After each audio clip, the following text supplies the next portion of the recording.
ओम नमः भगवते वासुदेवाय। नमस्कार साधकों, स्वागत है आपका सनातन भक्ति वाणी में। आज हम जिस कथा का अनुभव करने वाले हैं वो है वृतासुर का पूर्व जन्म और उसका जीवन, जो आगे जाकर इंद्र के महान युद्ध का कारण बनेगा।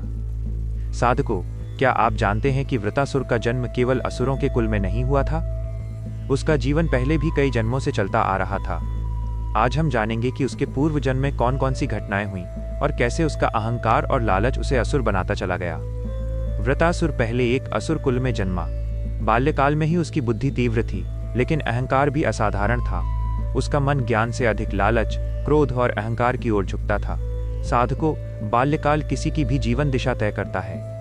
वृतासुर ने देखा कि यज्ञ और धर्म से लोग सुख शांति पाते हैं, लेकिन उसने सोचा कि धर्म और यज्ञ केवल कमजोरों के लिए हैं। जो शक्तिशाली है उसे अपने बल और शक्ति से सब कुछ प्राप्त करना चाहिए। इसी विचार ने उसे धीरे धीरे राक्षसता की ओर ले जाना शुरू किया। पूर्व जन्म में वृतासुर ने कई यज्ञों को नष्ट किया। ब्राह्मण और ऋषि सम्मिलित थे। उसने यज्ञ की वस्तुएं चुराईं, बलि को रोका और संपत्ति पर डाका डाला। साधकों, सोचिए, ऐसे कर्मों का प्रभाव भविष्य में कैसे दिखाई देता है।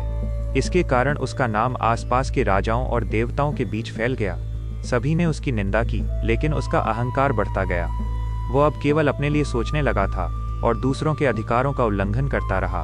साधकों, क्या आप जानते हैं कि वृतासुर ने अपने मन में क्या ठान लिया था? उसने देखा कि जिन लोगों के पास धन और शक्ति है वे हमेशा सम्मानित होते हैं। उसने सोचा कि यदि मैं शक्ति और संपत्ति प्राप्त कर लूं तो कोई मुझे नहीं हरा सकता। इस लालच ने उसकी आत्मा में राक्षसी प्रवृत्ति भर दी। अब आप सोच रहे होंगे साधकों कि क्या कोई उसे रोक सकता था? अहंकार इतना बढ़ गया कि उसने देवताओं और ऋषियों की चेतावनी भी नहीं मानी। उसके मन में केवल शक्ति, अहंकार और छल रह गया। यही पूर्व जन्म की घटनाएं हैं जो उसे अगले जन्म में यज्ञ विनाशक और इंद्र के सामने खड़े होने वाले असुर के रूप में तैयार करती हैं। साधकों, हमें इससे क्या सीख मिलती है? अहंकार और लालच हमेशा विनाश की ओर ले जाते हैं। यज्ञ और धर्म का पालन जीवन में स्थिरता और शक्ति देता है। पूर्व जन्म के कर्मों का प्रभाव अगली जिंदगी में भी दिखाई देता है। जो भक्त सच्चे मन से यज्ञ, व्रत और भक्ति करता है उसका जीवन शांति, सुख और रक्षा में होता है। आप तो जानते ही हैं, यही कारण है कि भक्ति का मार्ग सबसे सुरक्षित और दिव्य है।